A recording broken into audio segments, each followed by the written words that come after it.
I parked my SUV behind a catering truck because my assigned spot had been taken by a rented white Mercedes with a giant blue ribbon on the hood. That told me everything I needed to know before I even stepped out. I had spent the last 2 years at Fort Leavenworth working 12-hour days, reviewing battlefield behavior models, analyzing training failures, and helping redesign decision-making systems that would eventually affect thousands of soldiers. I drove 12 hours to get home. Julian got a ribbon. The Fontaine estate looked exactly the same as it had when I was 16. The same brick columns, the same sprawling porch, the same oak trees hanging over the driveway. The difference was that I no longer looked at places the way I had when I was a teenager. Experience changes your eyesight. A young lieutenant sees a building. A major sees traffic flow, choke points, security weaknesses, personalities, and power structures. The front door was open. Voices echoed through the house. I carried my overnight bag inside. My mother never looked up. Regina Fontaine stood in the dining room directing 3 catering staff members like an air traffic controller. No, not that arrangement. The silver trays go on the center table. The crystal stays separated until guests arrive. One of the workers nearly bumped into me. My mother glanced over, for about half a second. Jocelyn, that was my welcome home. Then she pointed at a stack of folded linen napkins sitting on a chair. Can you take those into the dining room? I hadn't even put my bag down yet. Good to see you too, Mom. Please don't start. She was already looking past me.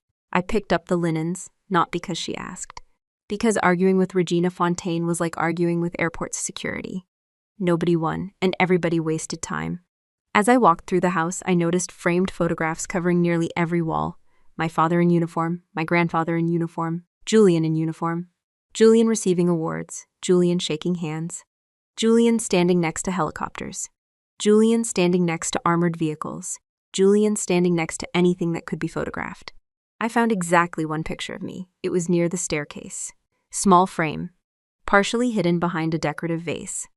That actually made me laugh, not because it hurt, because it was so perfectly on brand. I set the linens down and unbuttoned my service coat.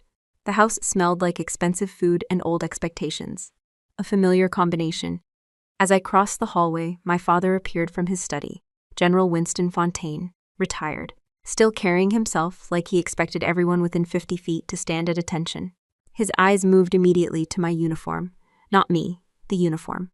Then to my chest, then to my rank, then back to my face. You're late. I arrived exactly when I said I would. He checked his watch anyway. Traffic? No. Vehicle trouble? No. Then why weren't you here yesterday? I stared at him. I hadn't seen him in nearly 8 months. That was his first question. Not how are you, not how was Leavenworth, not are you safe. Just scheduling concerns. I almost admired the consistency. I had work. His expression tightened. Work. The dangerous word. Because in my father's mind, only certain kinds of military work counted. Planning wasn't work. Research wasn't work. Doctrine wasn't work. You had to be carrying a rifle while sweating dramatically for it to qualify. Before he could continue, another voice exploded through the hallway. Jocelyn, Julian. My younger brother walked in wearing civilian clothes that somehow still looked like they were trying to salute someone. He wrapped me in a quick hug. For a moment, I thought maybe he'd matured. Then he spoke. Still alive behind that desk? Never mind. I smiled. Barely. The spreadsheets are getting more aggressive. He laughed. My father didn't. Julian slapped my shoulder. I've got something big coming. I heard. His grin widened. Third attempt's the charm. There it was. The thing nobody was supposed to mention. His two previous failures. The commandant tactical phase. One of the most difficult evaluations in the pipeline. Julian always blamed the grading system. The instructors. The scenarios. The moon. Anything except Julian. You'll do fine, I said. Of course I will. The confidence arrived suspiciously fast. That caught my attention. Professionally speaking, overconfidence is often more informative than anxiety. Anxiety means someone understands the risks. Overconfidence usually means they don't. Then I noticed something sitting on a bookshelf near the study entrance. A leather-bound binder. Black cover, no label, no title, no markings at all. Most people would have ignored it. I didn't, because I knew exactly what kind of binder it was, and there was only one reason it should never have been inside this house. My eyes stayed on it for maybe 2 seconds. Julian followed my gaze. Something flickered across his face, gone almost immediately, but I saw it. People think deception happens in grand moments. Usually it lasts less than a second. A tightened jaw, a delayed blink, a glance that arrives too quickly. Julian casually stepped sideways, blocking my view. Interesting, very interesting. I looked away first, not because I was finished thinking about it, because I wasn't. And because the most useful thing a person can do when someone is hiding something is make them believe they've gotten away with it. My mother's voice carried from the dining room. Julian, the guest list needs final approval. Coming. He headed toward the dining room. My father followed. I stood alone in the hallway for a moment. The binder remained exactly where it was, silent, ordinary, completely out of place. I picked up my overnight bag and headed upstairs. The guest rooms hadn't changed. Neither had the family. But that binder stayed in my thoughts the entire walk. Because if I was right about what it contained, then somebody in this house had made a mistake so serious it could destroy a military career. And the strange part wasn't that I recognized it. The strange part was that nobody seemed to realize I would. I kept thinking about that black binder as I changed into a fresh uniform shirt and headed downstairs. By the time I reached the dining room, every seat was filled except mine. The Fontaine family had never officially assigned seating. Strangely enough, everybody always knew exactly where they belonged. My place was near the far end of the table. Julian sat directly beside our father. Naturally. The dining room looked like something out of a magazine for wealthy Southern families, trying very hard to remind everyone they were wealthy Southern families. Crystal chandeliers hung overhead. Silver serving trays reflected the light. The catering company had arranged everything with military precision. I noticed one tray of filet mignon, another of lobster tails, and a bourbon display that probably cost more than my first car. My mother loved appearances, my father loved legacy, Julian loved attention. Together they formed a dangerous ecosystem. As I sat down, Regina smiled at a group of guests. We're so proud of Julian. I hadn't even touched my water glass yet. The campaign had already started. Across the table, a local defense contractor nodded. Captain Fontaine has quite a reputation. Julian leaned back in his chair. The man practically glowed whenever somebody complimented him. Just doing my job. That lasted about 3 seconds. Then he launched into a 15-minute speech about himself. I listened while cutting a piece of steak. Apparently, Julian had personally saved every military operation conducted in the southeastern United States. At least that's how his stories sounded. He described field exercises, leadership evaluations, training rotations, conversations with colonels, recommendations from commanders. Every story featured Julian as the smartest man in the room. Every obstacle existed only to showcase his brilliance. One guest finally asked the obvious question, "So when do you retake the tactical selection phase?" Julian grinned. "Next cycle. Feeling ready? Absolutely. No hesitation, no caution, no humility, just certainty." He pointed his fork across the table. Honestly, some of those evaluators overcomplicate everything. Modern leadership isn't that difficult if you've got natural instincts. I almost laughed into my water. Natural instincts. The military graveyard was full of people who trusted natural instincts. Training exists because instincts fail. Reality doesn't care how confident somebody feels. My father raised his bourbon glass. This one has warrior blood. Several guests nodded. I watched Julian enjoy every second of it. Then Winston continued. The boy was born for command. There it was. The familiar script. Julian wasn't a person at these dinners. He was an investment portfolio. A family stock everyone kept artificially inflating. My father took a sip. When he earns that black and gold tab, he'll be the youngest Fontaine to do it. Nobody mentioned the 2 failed attempts. Those facts had apparently been removed from the official family archives. One of the guests turned toward me. "What about you, Major Fontaine? Still working at Tradoc?" Before I could answer, my father answered for me. "She's buried in doctrine work." A few polite smiles appeared, the kind people use when discussing tax forms. Winston waved a dismissive hand. Research, analysis, administrative projects. The guest nodded awkwardly. I recognized the expression. He had no idea what that actually meant. Neither did my father. "Somebody has to handle the paperwork," Winston said. A few people chuckled. Julian unchuckled loudest. I took a drink of water. My father wasn't finished. Not everybody is built for the front lines. There it was, the real message. The same one I'd heard for years. He never directly called me incapable. He preferred implication. Implication felt more sophisticated. Like serving an insult in crystal instead of plastic. Across the room, one of the younger officers shifted uncomfortably. Apparently, even he could hear the insult. Julian jumped in. To be fair, somebody has to create all those manuals nobody reads. More laughter. I looked at him. Not angry, just curious. There was something fascinating about a man mocking manuals while repeatedly failing exams based on those same manuals. That level of irony deserved academic study. My mother smiled proudly. The conversation moved on. For the next 20 minutes, guests discussed military careers, promotions, contracts, and future opportunities. Patterns started emerging. They always did. I noticed which guests asked thoughtful questions, which ones only cared about status, which ones repeated whatever my father said. People reveal themselves when they think they're networking. At 8:34 p.m., a retired brigadier general seated near me finally spoke directly to me. I hear Tradoc is implementing some significant changes. Now that was an interesting question. Before I could answer, Julian interrupted. Nothing soldiers in the field need to worry about. The general looked at him, then back at me, then back at him. A brief silence settled over the table. Julian didn't notice. Confident people rarely recognize the moment they should stop talking. The retired general smiled politely. I wasn't asking you, Captain. A few guests suddenly became interested in their food. I hid my amusement behind another sip of water. Julian's ears turned slightly red. Small detail, important detail. The same reaction he'd had near the binder. Interesting, very interesting, I answered carefully. We're working on improving decision-making models. The general nodded. Long overdue. That surprised me. Most people expected complicated explanations. This man understood immediately. Too many officers confuse aggression with competence, he said. A few guests shifted in their seats. Julian focused intensely on his steak. The retired general continued. Modern battlefields punish ego faster than bullets. That line stayed with me because it happened to be true, and because Julian looked like he'd just bitten into a lemon. The conversation eventually drifted elsewhere, but I noticed something.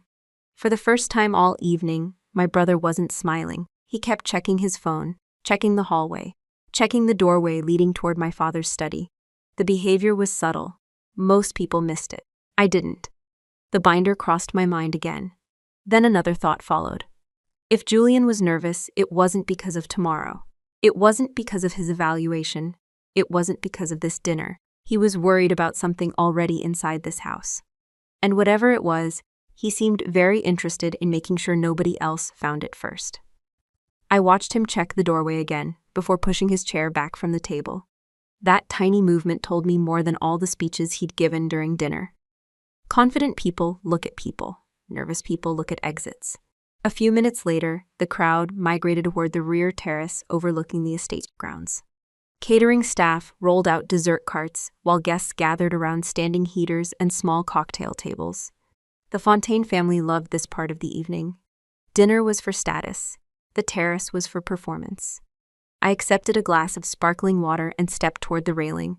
From there, I could see most of the property, the guest house, the carriage barn, the long gravel drive leading toward the main road. My grandmother used to sit on this same terrace and tell me that people revealed their true character when they thought nobody important was watching. Back then, I thought she was talking about kindness. Years later, I learned she was talking about ego. Julian appeared beside a group of younger officers, 3 lieutenants and a newly promoted captain. All of them looked impressed to be standing near the great Captain Julian Fontaine, the future military legend, the undefeated champion of talking about himself. I should have known what was coming. One of the lieutenants noticed me standing nearby. Captain Fontaine, your sister's army too, right? Julian smirked. Technically, the young officer laughed awkwardly. Julian took a sip of bourbon. No offense, Jocelyn. That sentence is usually followed by something offensive. This was no exception. She's one of those safe body officers. The group chuckled. I remained where I was. Julian continued. Climate control, computer screens, PowerPoint slides. More laughter. The lieutenant looked uncomfortable. The captain didn't. He seemed eager to fit in. What does she do exactly? Julian shrugged. Honestly, nobody really knows. That got a bigger laugh. I took another sip of water. My brother pointed toward me. She's basically a manager for military paperwork. There was the family version, the simplified version, the version that allowed people to dismiss work they didn't understand. One of the officers asked, "Tradoc, right?" Julian nodded. "Exactly. Lots of reports, meetings, committees." He lowered his voice dramatically. "While actual soldiers are out solving actual problems." The captain laughed harder than everyone else. People do that when they're trying to impress someone. It's a little embarrassing to watch. Julian wasn't finished. "If she asks nicely, maybe I can get her transferred to a quiet supply depot somewhere." More laughter. "Give her a chance to contribute." The captain nearly spit out his drink. Even I almost smiled. Not because it was funny. Because it was astonishing. A man who had repeatedly failed logistics-based evaluations was mocking supply operations. That was like somebody drowning twice and then criticizing lifeguards. The lieutenant looked toward me, probably expecting anger, embarrassment, maybe a sarcastic comeback. Instead, I simply looked at Julian. People often misunderstand silence. They assume silence means weakness. Some silence means you're collecting information. Julian met my eyes. The grin stayed on his face, but not perfectly. I noticed the tension near his jaw, the slight moisture gathering at his hairline, the way his fingers kept adjusting his bourbon glass. Tiny indicators. Most people miss them. Behavioral analysis had trained me not to. I spent years studying decision-making under pressure. Stress always leaves fingerprints. The interesting thing wasn't that Julian was insulting me. That was normal. The interesting thing was that his body language didn't match his confidence. His words projected certainty. His nervous system projected something else. I remembered his previous evaluation reports, every one of them. The instructors had documented the same pattern repeatedly: overcommitment, tunnel vision, failure to account for secondary consequences, failure to adapt once new information appeared. A dangerous combination. The military spends millions trying to identify officers with that exact weakness before somebody gets hurt. Julian treated it like a personality trait. The young captain finally asked the question everybody else avoided. "So what happened with the tactical phase?" A brief silence followed. The lieutenant suddenly became very interested in his drink. "Smart lieutenant." Julian smiled. "Politics, of course. Never accountability, always politics." The evaluators wanted textbook answers. I nearly laughed. Textbook answers? No. They wanted survivable answers. "There's a difference," Julian continued. "I prefer real-world thinking." The captain nodded enthusiastically, despite clearly having no idea what that meant. Then Julian pointed toward me. "Maybe my sister helped write some of those ridiculous questions." The group laughed. My expression didn't change, if only he knew. The irony was almost painful. A sudden gust of wind moved through the terrace. Several guests adjusted their jackets. The conversation shifted toward deployment stories and leadership experiences. Julian immediately took center stage again. I listened quietly. The more he talked, the clearer the pattern became. Every story focused on action, movement, aggression, dominance. None focused on sustainment, coordination, resource limitations, human behavior. The invisible systems that actually determine whether missions succeed. He thought warfare was a movie. Modern battlefields are accounting problems with explosions. People don't like hearing that. It happens to be true. Then something caught my attention. A phone vibrated in Julian's pocket. He checked the screen. His expression changed instantly. Not dramatically, just enough. A quick flash of concern. Then he locked the screen and shoved the phone away. I noticed something else. The same reaction I'd seen near the binder. The same reaction I'd seen during dinner. The same reaction every time somebody unknowingly drifted close to a particular subject. My curiosity wasn't theoretical anymore. Something was wrong. And Julian knew it. A few minutes later, he excused himself from the group.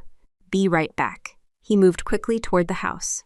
Too quickly. I watched him disappear through the rear doors. The officers returned to their conversations. Nobody else seemed to notice. I did, because people rarely abandon an audience when they're enjoying the spotlight. Unless something behind the curtain matters more than the performance. I set my glass down on a nearby table. Then I waited. Not because I didn't know what to do. Because timing matters. And for the first time since arriving home, I had a feeling that whatever was hiding behind Julian's confidence was finally beginning to crack. I waited until the last guest left before heading upstairs. The house finally grew quiet, not silent. Old houses are never silent. Floorboards settle, pipes complain, air conditioning systems negotiate with history. But the performance was over, and I could think. I closed my bedroom door, placed my overnight bag on the floor, and pulled a hardened military laptop from a locked compartment. The machine wasn't unusual, the contents were. After entering my credentials and authentication token, I connected through a secure government network authorized for remote review work. I wasn't looking for trouble, I was looking for answers. The difference matters. The black binder, Julian's behavior, the constant nervous glances, none of it fit together. A man preparing for a major evaluation should have been studying. Instead, he'd spent half the evening monitoring doorways like somebody worried about discovery. The system finished loading. I opened several personnel databases available within my clearance level. Julian Fontaine, Captain, Infantry Branch, current status, active. Nothing surprising there. I opened his academic records. Still normal. Then I reviewed his previous tactical selection phase evaluations. That was where things became interesting. The first failure occurred 18 months earlier. The evaluator comments were direct, almost brutally direct. Candidate consistently ignored logistical limitations. Candidate advanced beyond sustainable supply range. Candidate failed to account for casualty evacuation timelines. Candidate prioritized aggressive maneuver over mission preservation. I leaned back in my chair. Classic Julian. I opened the second evaluation. It was worse. Candidate repeatedly exhausted ammunition reserves before achieving objectives. Candidate failed to adapt after supply disruption events. Candidate continued offensive actions despite deteriorating operational conditions. Candidate demonstrated confidence unsupported by battlefield realities. That last sentence almost made me laugh. Military language is usually polite. When evaluators write something that blunt, they're making a point. I kept reading. Scenario maps, decision trees, performance breakdowns, observer notes. Then I reached a familiar section. My attention sharpened immediately. Section 4. I knew every page, every scenario, every assessment trigger, every decision branch, because I had helped build it. For 3 years, my team at TRADOC worked on the Integrated Combat Decision Manual. The ICDM wasn't designed to reward aggression. It was designed to identify judgment. Anyone could order an attack. The difficult part was understanding when not to. The modern battlefield isn't won by whoever runs forward fastest. It's won by officers who understand systems. Fuel, food, communications, maintenance, transportation, medical support, human behavior. The boring things people mock right up until they need them. Section 4 focused specifically on logistical friction. We intentionally created situations where officers received incomplete information, limited resources, conflicting priorities, unexpected setbacks. The purpose wasn't to trick them. The purpose was to reveal them. Pressure exposes character faster than comfort ever will. I opened Julian's scenario results. Then I stared at the screen. For several seconds, not because I was shocked. Because the pattern was so consistent, it almost looked scripted. Every trap we designed, he stepped directly into it, every time. One scenario involved a simulated platoon operating 73 miles beyond resupply range. Julian ordered continued offensive operations, mission failure. Another involved a damaged transport corridor. Julian ignored the warning. Mission failure. Another required balancing tactical objectives against casualty sustainability. Sacrifice the virtual platoon. Mission failure. Again. I rubbed my forehead. What made it worse wasn't the mistakes. Everybody makes mistakes. The problem was that he never learned from them. The evaluator notes showed identical behaviors across multiple attempts. Same thinking, same assumptions, same blind spots. I remembered the comments he'd made earlier on the terrace. Real-world thinking. I almost laughed. The scenarios were based on real-world failures. Many were adapted from historical operations. Some came from Afghanistan, some from Iraq, several from coalition exercises. One of them had been inspired by an after-action report I personally reviewed. 3 soldiers died because an officer assumed supplies would arrive on schedule. They didn't. Reality rarely cooperates with assumptions. My eyes moved through additional records. The deeper I looked, the more obvious the truth became. Julian wasn't being held back by politics. He wasn't being targeted. He wasn't unlucky. He simply didn't understand the things he considered beneath him. Then another detail caught my attention. A file access log. I opened it.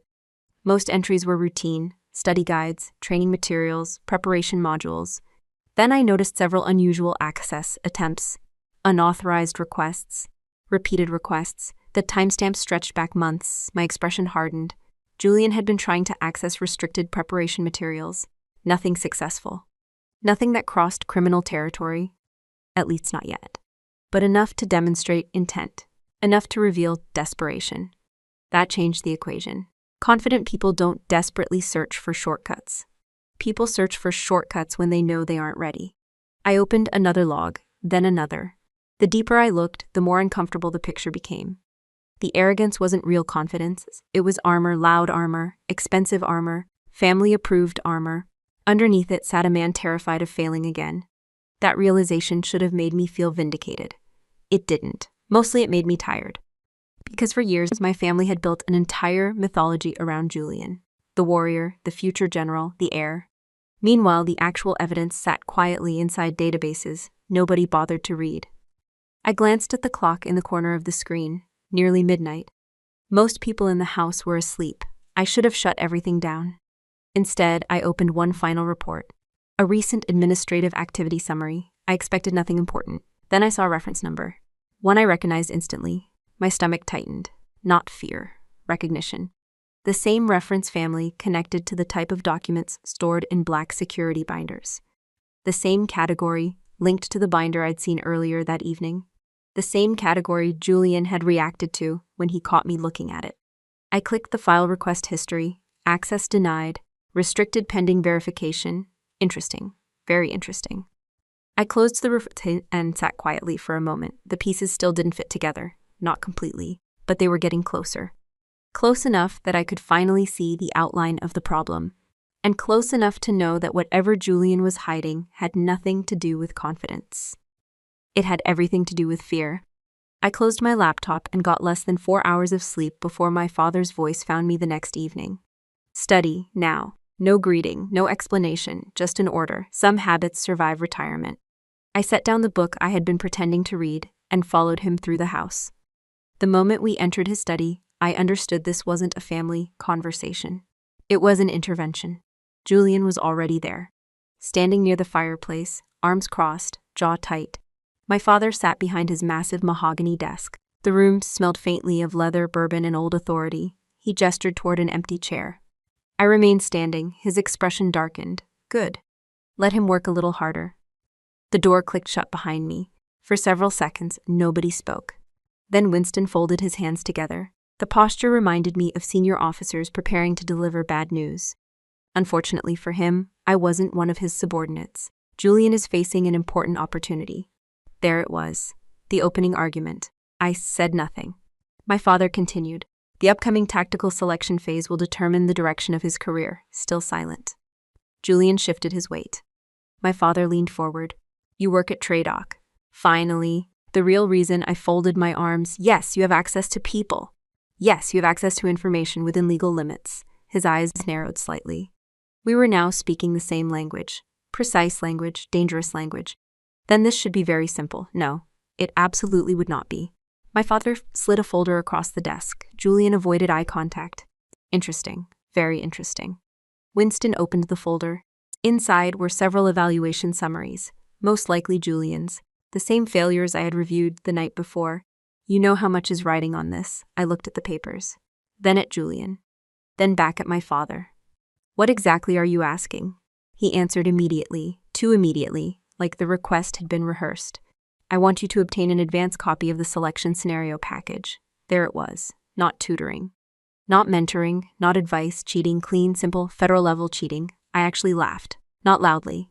Just enough. The sound irritated both of them. Julian's face reddened first. What is so funny? I looked at him. The fact that you're asking. My father's expression hardened. Don't be dramatic. I almost admired that sentence. A retired star general had just requested unauthorized access to protected military evaluation material, and somehow I was the dramatic one. Amazing. I turned toward him. You are asking me to violate military regulations. We're asking for family support. No. We're asking for help. No. We're asking you to protect your brother's future. No. The word came out calm every time.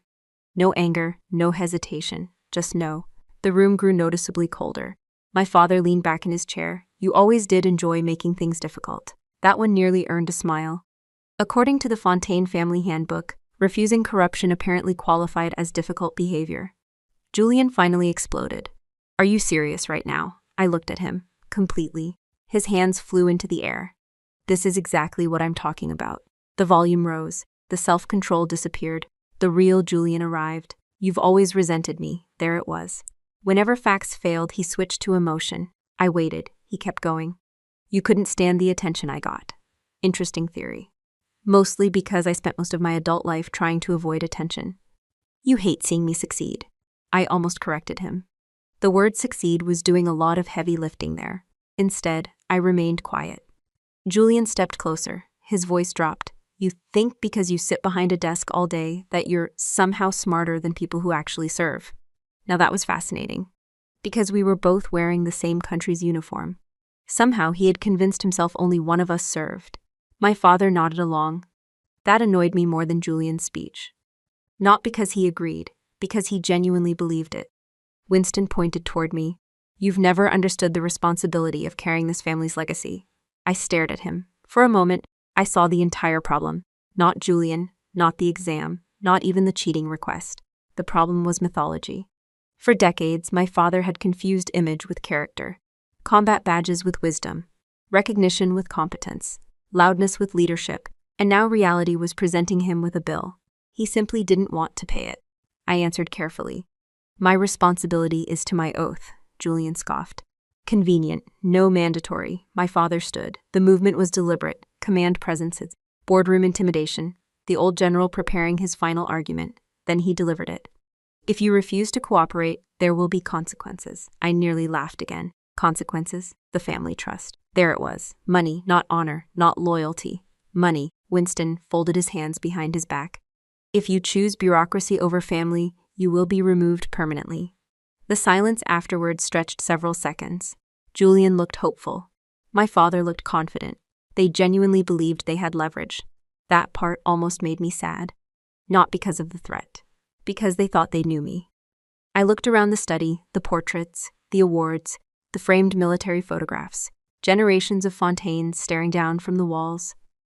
Then I looked back at my father. You think I can be purchased? Nobody answered. That told me everything. The room stayed quiet long enough for the grandfather clock near the bookshelf to tick 3 times. Finally, I reached for the door. Before opening it, I paused. What happened in that study was unbelievable enough. But the deeper this situation went, the more it reminded me of another case where a family's obsession with status ended far worse than anyone expected. If you're watching closely, keep an eye on the top right corner of your screen between minutes 45 and 55. That story connects to this one in a way you'll understand later. I opened the door. My father spoke one final time. If you walk out, don't expect forgiveness. I looked back at both of them, the desperate son, the proud father, the same fear hiding behind different faces. Then I answered. I wasn't asking for it. And I walked out before either of them realized how badly they had misjudged the person they were trying to threaten. I locked my bedroom door and opened my laptop before the anger had a chance to cool. Not because I wanted revenge, because documentation beats emotion every time. That lesson had saved me more than once during my career. People lie. Records usually don't. The confrontation in my father's study had crossed a line. A retired 4-star general had just asked me to compromise a military selection process. My own brother had stood there waiting for me to do it. If anyone ever questioned what happened, I wanted a clear timeline, facts, dates, records. Nothing else. I logged into my secure workspace and began drafting a memorandum for personal documentation. Time of conversation, participants, nature of request, exact wording I could remember, standard procedure. Boring, necessary.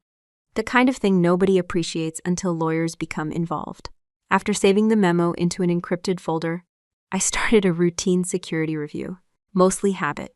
Whenever family drama intersects with government systems, I prefer to verify everything. Experience had taught me that people who make unethical requests often make unethical decisions. The scans started running, authentication logs, access history, credential activity, nothing unusual at first. Then a warning flag appeared. I frowned. That wasn't normal. I opened the alert. Unauthorized credential replication detected. For a second, I thought it was a software error. Then I reviewed the details. My expression hardened, very slowly. Someone had copied portions of my administrative identity profile. Not enough to fully impersonate me, enough to leverage trust relationships within several training databases. The timestamp was 3 months old. Another flag appeared, then another, then another. My pulse remained steady. Years of military work trained that response. Panic solves nothing. Analysis solves problems. I opened the first event, then the second, then the third. The pattern became obvious almost immediately. Whoever had done this understood military systems. At least partially. They knew which forms mattered, which permissions mattered, which shortcuts mattered. Unfortunately for them, they clearly did not understand forensic auditing. I followed the trail deeper. The source user identification appeared. I stared at the screen. Captain Julian Fontaine. Of course. Who else? Part of me wanted to be surprised. Part of me wanted some mysterious hacker. Maybe a corrupt administrator. Maybe an outside contractor. Instead, it was exactly who I expected. My brother. The future military superstar. The warrior. The chosen heir. The man who spent an entire evening mocking paperwork. Apparently, he liked paperwork when it helped him. I opened another log, then another. Each file made the picture worse. Months earlier, Julian had duplicated portions of my digital authorization chain to bypass mandatory preparation requirements connected to his evaluation track. Not the evaluation itself. That would have triggered immediate investigation. He wasn't smart enough for that. Instead, he targeted the prerequisites. The training validations, the eligibility confirmations, the preparation certifications, the boring administrative checkpoints everyone ignores, the exact checkpoints designed to identify officers who were cutting corners. I rubbed my forehead.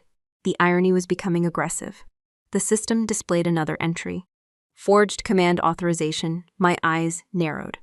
Now that was serious, very serious. I opened the attached metadata. There it was. A counterfeit TRADOC command seal embedded inside a submission package. Not a sophisticated forgery. Good enough to fool automated processing. Not good enough to survive forensic review. I enlarged the document. Then I almost laughed. Whoever created it had used an outdated command seal format retired nearly 18 months earlier. That mistake alone would have triggered scrutiny. Julian had apparently watched a few online tutorials and decided he was a cybercriminal. The results were about what you'd expect. I continued reviewing. Every action connected back to one objective: advancement, promotion, qualification, status. The same obsession that had consumed my father. The same obsession that had consumed my mother. The same obsession that now sat embedded inside audit logs. One fraudulent step at a time. Then I reached the ledger records. That was where the situation stopped being embarrassing and became catastrophic. Most personnel never think about forensic ledgers. They're invisible, automatic, independent. Every transaction generates a permanent record, every modification, every login, every signature, every approval chain, everything. You can't negotiate with a ledger, you can't charm it, you can't intimidate it, and you certainly can't delete it. The entries lined up perfectly. Dates, IP origins, authentication routes, device, identifiers, cross-references. The evidence trail was complete. Julian had unknowingly documented his own misconduct more thoroughly than any investigator ever could. I sat back in my chair. The room remained completely quiet. No triumph, no excitement, just clarity. For years, my family had treated me like background noise. The quiet daughter, the office worker, the administrative placeholder. And while they were busy dismissing what I did for a living, they never bothered learning how it actually worked. That ignorance had just become very expensive. I exported the logs, encrypted archive, evidence preservation, standard procedure. Then I created redundant backups, one local, one remote, one secured under departmental retention protocols. Nobody was deleting anything now. The archive finished processing. File size 287 megabytes, not large, more than enough. I stared at the confirmation screen. A strange memory surfaced. Years ago, my grandmother told me something after one of Julian's childhood tantrums.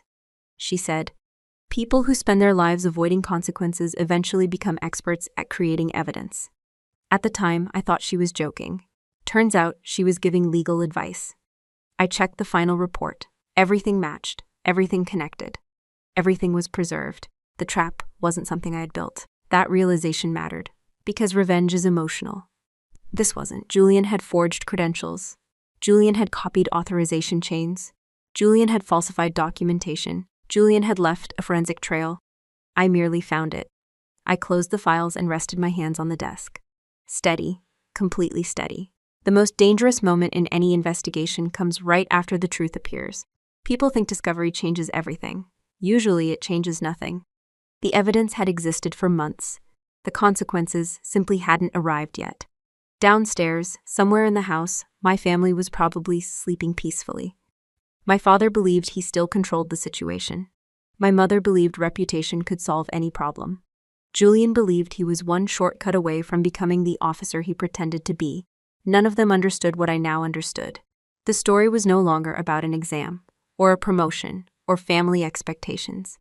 The evidence sitting inside those encrypted files had already determined the ending.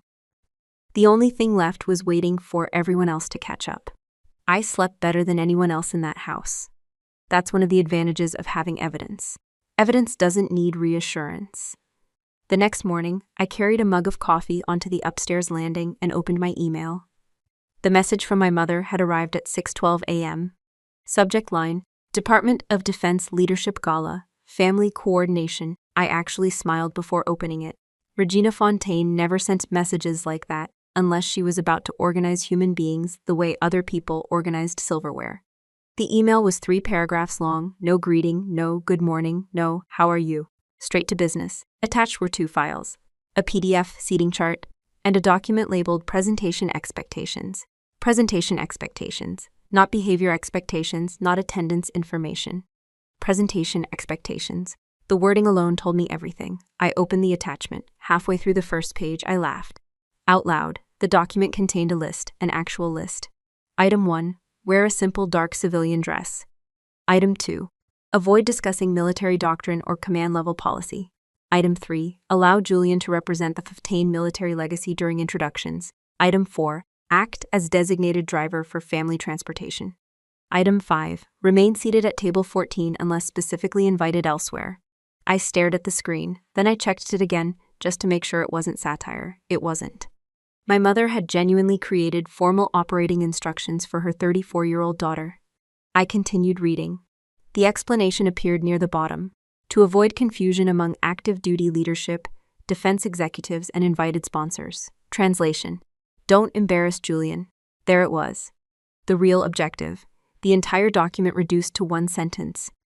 Don't accidentally reveal anything that makes your brother look smaller. I spinned the seating chart. The ballroom layout filled the screen. Table 14 sat near the rear corner of the room, far from the stage, far from the senior military leadership tables, far from the defense industry executives, far from the invited speakers. Interesting, very interesting. I zoomed in. The assigned guests at table 14 included military spouses, administrative assistants, and support staff. Nothing wrong with any of those people, not at all. The insult wasn't the company. The insult was the intention. My mother had spent hours designing a social quarantine zone for me. Meanwhile, Julian's table sat near the front, naturally. Direct sightline to the podium. Direct access to senior officers. Direct access to defense contractors. Prime visibility. Premium Fontaine real estate. I leaned back in my chair. The funny thing was that none of this upset me. A few years earlier, maybe. Back when I still wanted their approval. Back when I still believed achievement would eventually earn respect. That version of me had retired. The current version mostly found the situation educational. Because the more effort people invest in managing appearances, the more terrified they usually are of reality. I opened a second attachment. This one was worse. A schedule. Arrival instructions, parking assignments, photo opportunities, talking points for a family event. Apparently my mother had become a one-woman public relations department. One section caught my attention. Julian's planned introduction. Captain Julian Fontaine, future senior tactical leader, emerging operational strategist. I nearly sprayed coffee across the keyboard. Operational strategist. That was ambitious. The man couldn't successfully navigate a logistic scenario involving fictional trucks. My phone vibrated. A text message from Julian. You got Mom's email? I typed back. Yes. 3 dots appeared, disappeared, reappeared. Then, let's just make this easy on everybody. I stared at the message. That sentence deserved framing. Whenever somebody says make this easy, what they usually mean is please cooperate with my version of reality. I didn't respond. A minute later, another text arrived. Dad's still upset. Again, no response. Then, just don't create drama at the gala. I smiled. The irony was incredible. The man sitting on fraudulent credentials was asking me not to create drama. That's like a bank robber requesting better neighborhood security. I placed the phone face down. Then I opened the encrypted archive from the previous night. The files remained exactly where I left them, secure, time-stamped, verified, patient. A thought crossed my mind. For months, maybe longer, my family had been operating under a very specific assumption. They believed information moved in one direction. Toward Julian, toward my father, toward the family narrative, never away from it, never against it. That assumption was about to become expensive.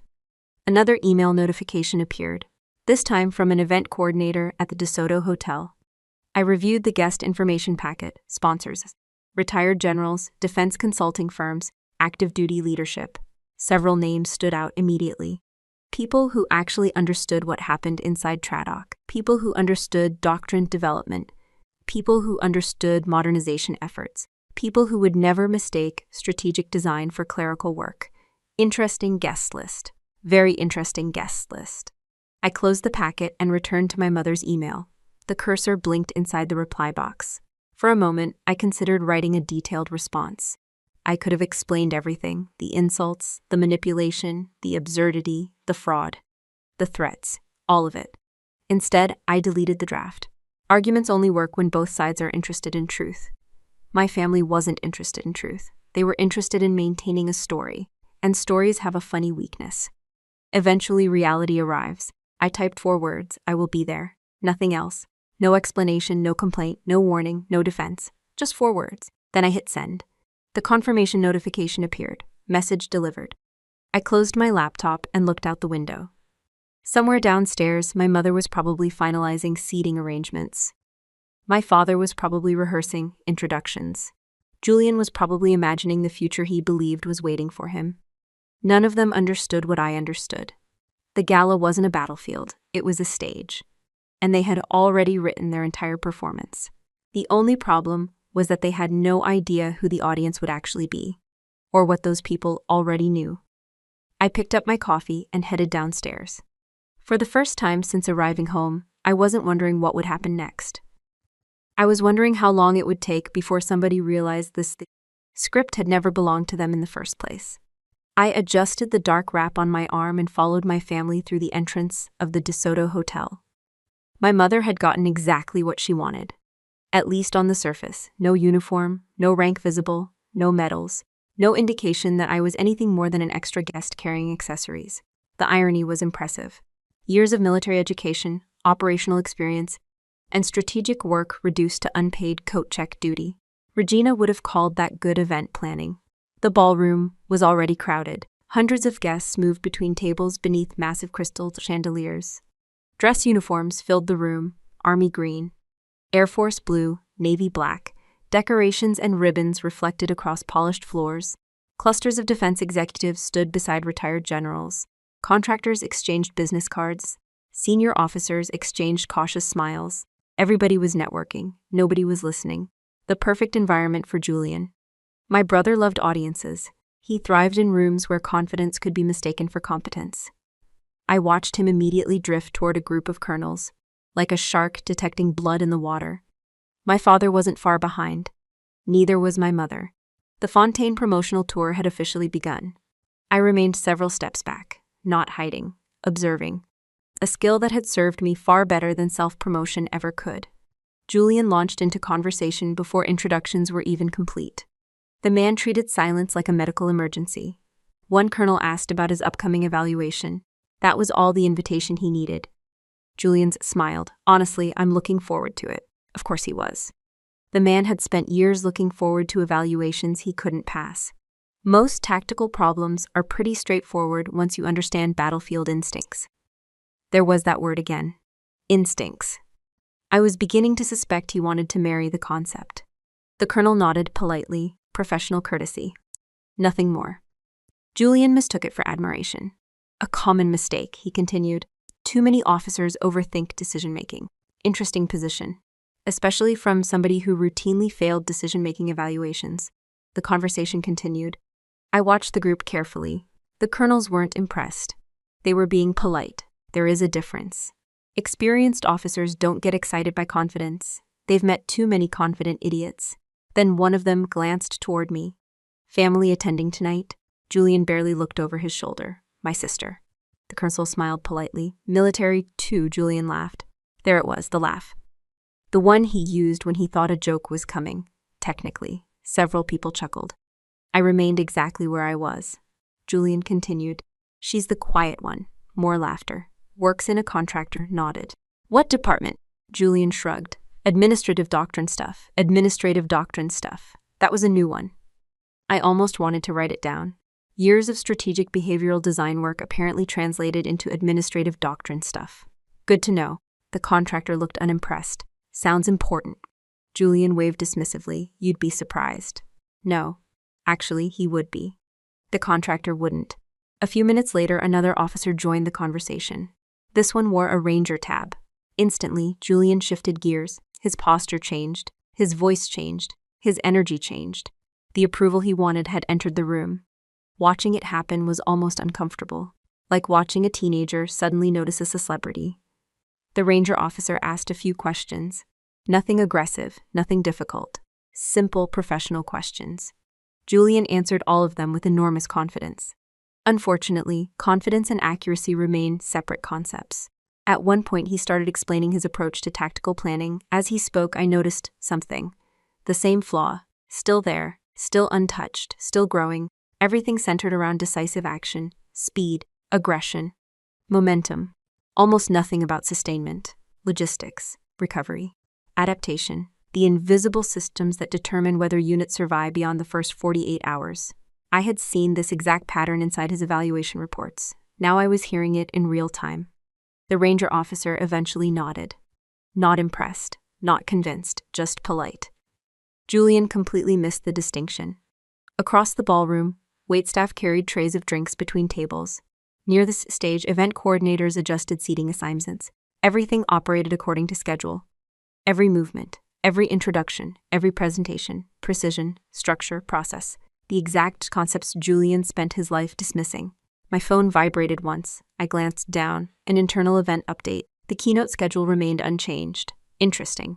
Very interesting. I slipped the phone back into my purse.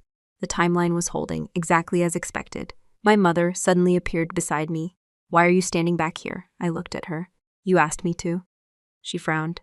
Technically correct answers always annoyed her. Try to look engaged. I nodded. Of course. She seemed satisfied. Then handed me another item, her evening wrap, naturally. I accepted it without argument. My mother hurried back toward the important people. The important people, according to Regina Fontaine, always happened to be standing near Julian. I watched her leave. Then I looked around the ballroom. Several faces had become familiar, not because I knew them personally, because I knew their work. Commanders, researchers, program directors, acquisition officials, people connected to modernization efforts, people connected to training development, people connected to TRADOC. More than a few of them would recognize my name. The realization almost made me smile. Not because I wanted recognition, because my family had spent weeks planning social positioning without understanding the guest list. That felt very Fontaine. Invest heavily. Research nothing. Assume success. The ballroom lights dimmed slightly. Conversations began shifting toward the stage. The keynote would start soon. Julian seemed energized. My father looked proud. My mother looked victorious. Watching them was strangely fascinating. They believed tonight was about status, promotion, visibility, prestige. They thought they were walking toward a celebration. What they didn't understand was that the most important events had already happened.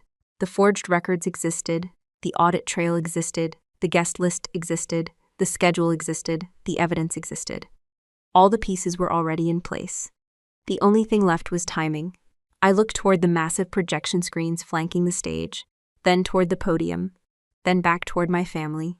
Julian was laughing again. My father was introducing him to another group of officers. My mother was glowing with pride. For the first time all evening, I felt completely relaxed. Not because I knew what was coming.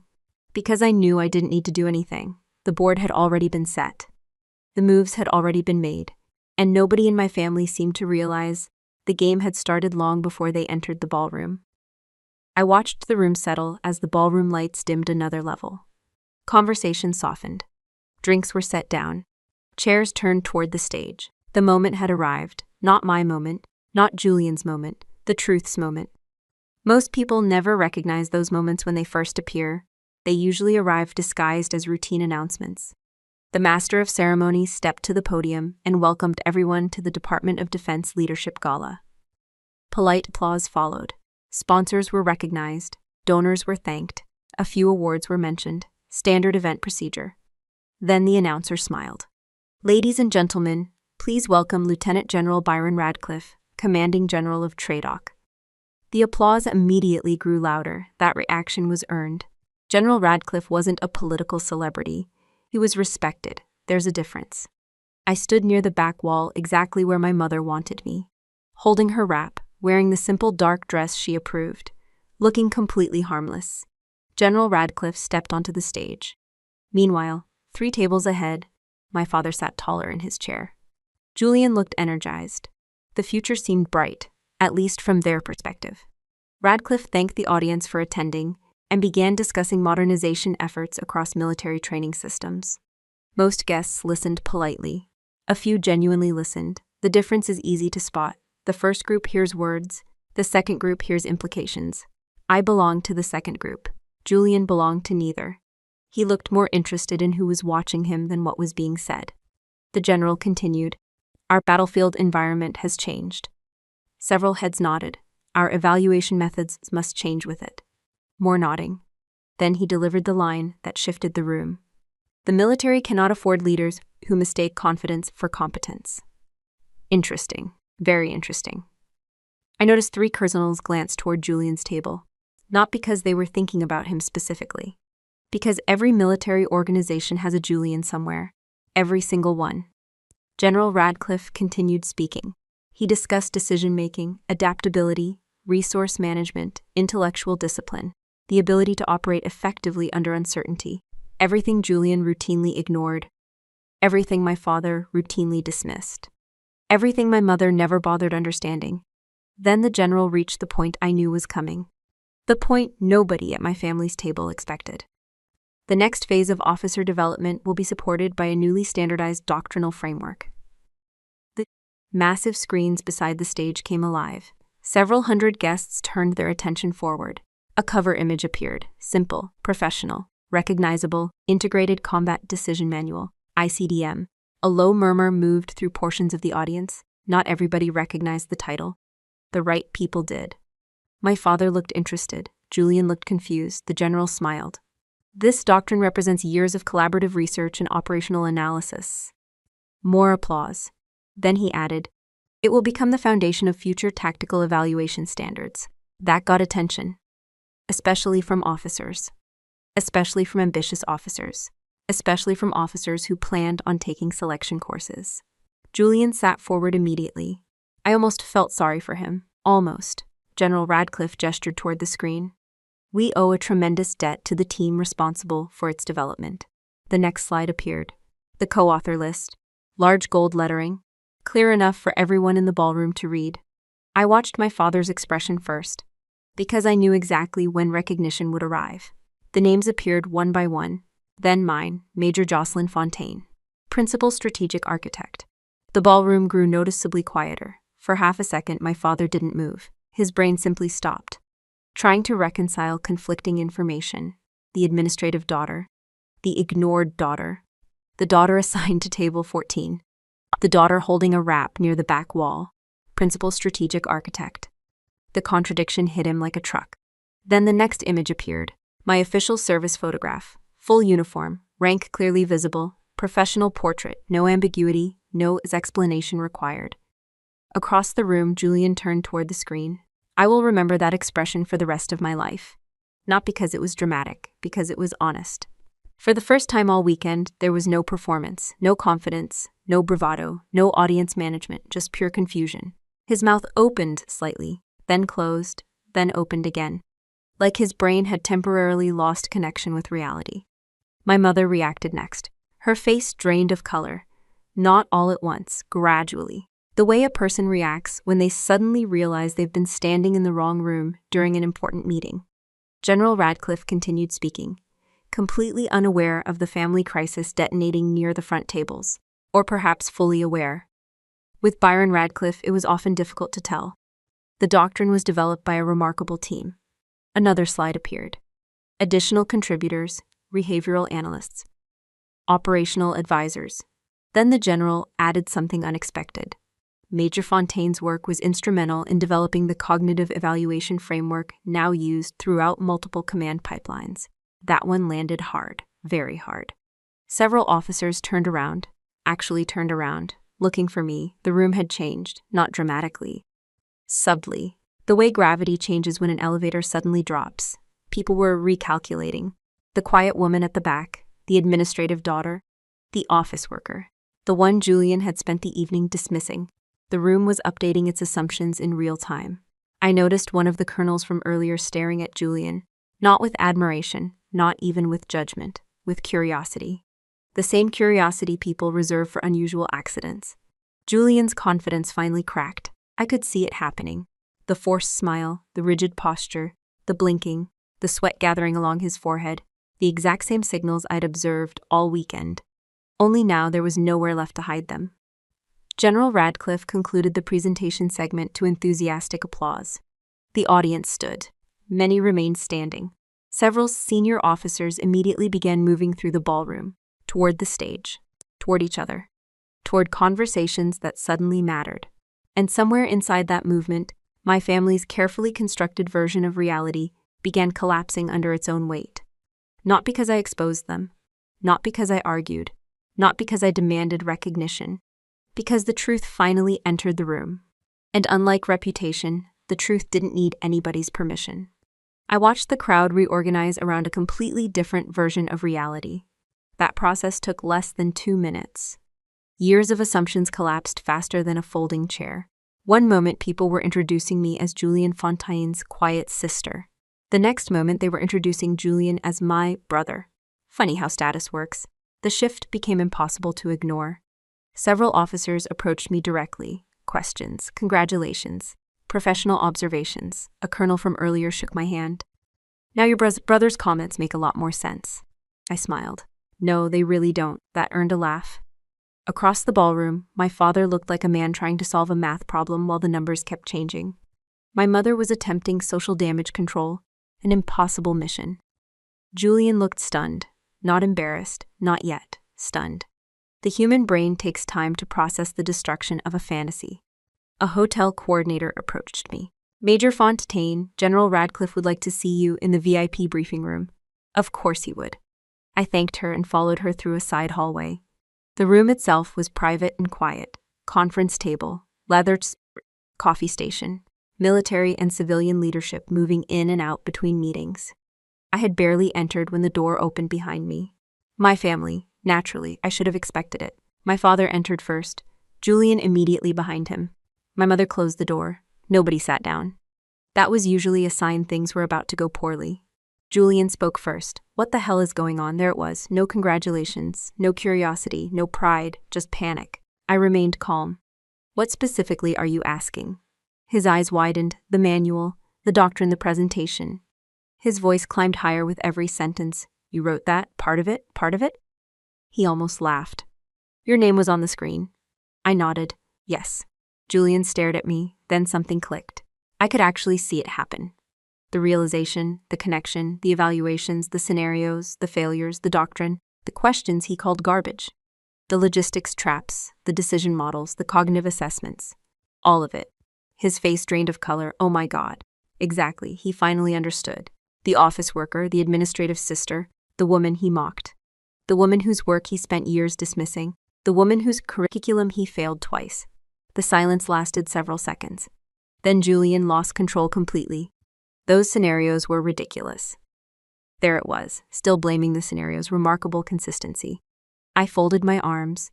They were designed using real operational failures. They weren't realistic. They were based on actual battlefield reports. They were impossible. No, they were difficult. His breathing became uneven. I had seen the same reaction during failed evaluations. People become angry when reality refuses to cooperate with self-image. My father finally stepped forward. The panic looked different on him. Quieter, colder, more dangerous. Winston Fontaine doesn't panic, my grandmother once told me. He negotiates with reality until reality gets tired. She had been right. My father lowered his voice. We need to fix this. I almost laughed. Fix what? The truth? He continued. You clearly have influence. Interesting choice of words. Influence. Not responsibility, not authority. Influence. The word people use when they want something improper without saying it directly. You can clarify this situation. I stared at him. What situation? The records. There it was. The real objective. Always the real objective. Julian stepped forward. Tell them there was an administrative error. An administrative error. Amazing. The man who forged records wanted to blame administration. I felt a brief flash of sympathy for every government employee in America. They carry an incredible amount of blame. I shook my head. No. Julian's voice rose. You owe me that. That sentence landed harder than he intended. Not because it hurt, because it revealed everything. Entitlement always does. For years they had taken my silence as agreement, my restraint as weakness, my professionalism as obedience. Now they expected one final sacrifice, one final lie, one final favor. My father delivered the last card in his hand. The command voice returned. The same voice from childhood, the same voice from the study, the same voice that used to end arguments. Validate his record. I looked directly at him. No, the room froze. Again. My father wasn't used to hearing that word, especially from me. Then I slowly reached for the dark wrap hanging over my arm, my mother's wrap, the symbol of the role she assigned me. Invisible daughter, support staff, background decoration. I folded it carefully and placed it on a chair. Then I opened the outer layer I had been wearing all evening. The green Army service uniform underneath became fully visible. Gold major oak leaves, service ribbons, qualification badges, and one medal my family had somehow never bothered asking about. The Bronze's Star. The room went completely silent. Julian stared at it first, then my father, then my mother. Nobody spoke. The citations wasn't visible, the medal was, and that was enough. Years earlier, a convoy operation outside Kandahar catastrophically wrong. The details never became family conversation, mostly because nobody ever asked. Their assumptions had always been more important than facts. My mother's eyes widened. You never told us. I looked at her. You never asked. That one hit. Hard. Then the door opened. Everyone turned. General Byron Radcliffe entered the room. Conversation stopped immediately. The room suddenly felt smaller. Not because of his presence. He spotted me instantly. Then, without hesitation, he came to attention and rendered a crisp salute. To me. Not my father. Me. The expression on Winston Fontaine's face was worth every mile I drove to Savannah. I returned the salute. Radcliffe smiled. Major Fontaine. Sir. He extended his hand. I've been looking forward to properly thanking you. My family stood frozen. The general continued. The doctrine team's work will save lives for years. The room remained silent. Radcliffe shook my hand firmly. Thousands of soldiers will make better decisions because of what you built. Then he glanced around the room, noticing the tension, noticing the faces, understanding far more than he said. Experienced leaders usually do. Before leaving, he looked back at me. By the way, the review board received the updated forensic package this afternoon. Interesting, very interesting. Julian's face turned white. The general nodded once, then exited the room. The door closed. Nobody spoke. For the first time in my entire life, my family wasn't looking at the person they imagined me to be. They were looking at the person I had been all along. And the truth was hitting them harder than any argument ever could. Before you leave this story behind, take a look at the video waiting on your screen. It's one of the cases viewers talk about long after they finish watching, and after what happens in this room, you'll understand exactly why that story belongs beside this one. I checked the time on my grandmother's watch as the morning fog drifted across the Savannah waterfront. 6 months had passed, long enough for the phone calls to stop, long enough for the rumors to die, long enough for reality to settle where emotion once lived. The tide rolled quietly against the old dock pilings. Fishing boats moved slowly through the mist. A gull landed on a weathered post nearby and immediately began judging everyone within sight. Some things never change. I slipped my hands into my jacket pockets and continued walking along the waterfront. For the first time in years, my schedule belonged entirely to me. No command briefings, no evaluation reviews, no doctrine deadlines, no conference calls, just mornings. Simple, ordinary mornings. It turned out they were worth more than I expected. A lot had happened since the gala. The military investigation moved exactly the way investigations usually move. slowly, methodically, without drama. The forensic records told the story. The authentication logs told the story. The approval chains told the story. Nobody needed my opinion. The evidence spoke for itself. In the end, Julian was removed from the Special Forces track. No conspiracy, no political sabotage, no administrative misunderstanding. Just consequences. The same consequences he spent years assuming belonged to other people. The reassignment orders arrived a few months later. Remote logistics support assignment. Aleutian Islands. Far from Savannah. Far from audiences. Far from applause. When I first heard the news, I expected to feel satisfaction. Maybe even vindication. Instead, I felt something closer to sadness. Not because the outcome was unfair. Because it was avoidable. Julian possessed intelligence. He possessed energy. He possessed ambition. The tragedy was that he spent so much effort protecting his ego that he never developed his character. And eventually, reality collects those debts. My father learned a different lesson, a harder one. The family trust remained intact. Ironically, I never cared about it. Once that became obvious, it lost its power. Funny how that works. Threats only function when somebody wants what you're threatening to take away. Without that leverage, they're just speeches. After the investigation, Winston Fontaine stopped giving speeches. For the first time in my life, he started listening. Not often, not perfectly, but enough. My mother changed too, not dramatically. People rarely change dramatically. Mostly she became quieter. The social campaigns stopped. The endless reputation management stopped. The obsession with appearances lost its momentum. When your favorite illusion collapses in public, reality becomes harder to ignore. They eventually moved into a smaller cottage outside the city. A beautiful place, actually. Simple, peaceful. No grand entrance, no formal dining room, no performance stage, just a home. The first time I visited, my father spent nearly 20 minutes talking about fishing. Fishing, not rank, not promotions, not legacy. Fish. I considered that progress. The greatest surprise came from me. 6 months earlier, I believed I would remain in uniform indefinitely. The army had been my life, my profession, my purpose. But purpose evolves. Eventually, I submitted my retirement paperwork. Not because I was tired of serving, because I wanted to serve differently. These days, I work with young cadets, future officers, future leaders, some brilliant, some reckless, some convinced they already know everything. Those are usually my favorites. Life tends to educate them quickly. Every semester, I tell them a version of the same lesson. Never confuse visibility with value. Never confuse confidence with competence. Never confuse authority with wisdom. Most importantly, never mistake logistics for paperwork. That last one usually gets a laugh. Then they discover I'm serious. The tide pushed against the dock supports us again. Steady, patient, unconcerned with human drama. My grandmother used to bring me here when I was young. Back before promotions, before evaluations, before family politics, before all of it. She would sit on a bench overlooking the water and tell me stories about people who spent their lives chasing approval. Every one of those stories ended the same way. The approval disappeared. The person remained. I understand what she meant now. The watch on my wrist had belonged to her. The metal was worn smooth from decades of use. The crystal carried tiny scratches. Nothing perfect, nothing flashy, just honest. I looked at it and smiled. Then I looked out over the water one more time. And I thought about everything that happened. The dinners, the insults, the threats. The investigations, the revelations, the collapse, the healing. All of it. Not with anger, not anymore, just understanding. I spent 15 years in uniform analyzing the silent networks that keep soldiers alive on the battlefield. Yet I nearly allowed my own family to turn my silence into a cage. I used to believe that love meant making myself small so my brother could shine. That swallowing their dismissals was a form of strength. But standing in that ballroom, watching my brother's false empire turn to ash, I learned the hardest lesson of my career. Unconditional sacrifice does not produce gratitude. It only breeds entitlement and cruelty.